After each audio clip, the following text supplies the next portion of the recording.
যুক্তরাষ্ট্রের সামরিক বাহিনীতে যোগদানের আগ্রহ কি আবারও বাড়ছে?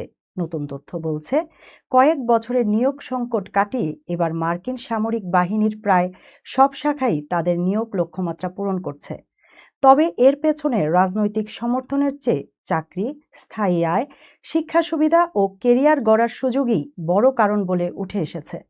ভার্জিনিয়ার একটি হাই স্কুলে এয়ার ফোর্সের নিয়োগ কর্মকর্তা শিক্ষার্থীদের সঙ্গে কেরিয়ার নিয়ে কথা বলেছেন। শিক্ষার্থীদের কেউ সামরিক বাহিনীতে ডিভেল মেকানিক, কেউ আইনজীবী, আবার কেউ কলেজের খরচ চালাতে সেনাবাহিনীতে যোগ দেওয়ার কথা ভাবছেন।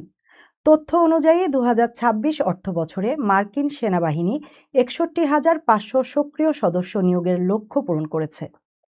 নৌবাহিনী নিয়েছে 45,000 এবং এয়ারফোর্সে যোগ দিয়েছে প্রায় 33,000 নতুন সদস্য।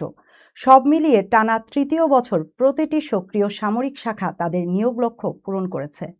তবে বিশ্লেষণে দেখা যাচ্ছে, সামরিক বাহিনীর বেতন, কলেজ টিউশন, হোম লোন, অবসর সুবিধা ও চাকরির প্রশিক্ষণ তরুণদের আকৃষ্ট করেছে সবচেয়ে বেশি। অর্থাৎ রাজনৈতিক কারণে নয়, অর্থনৈতিক নিরাপত্তাই মার্কিন তরুণদের সামরিক বাহিনীতে টানার বড় কারণ হয়ে উঠছে।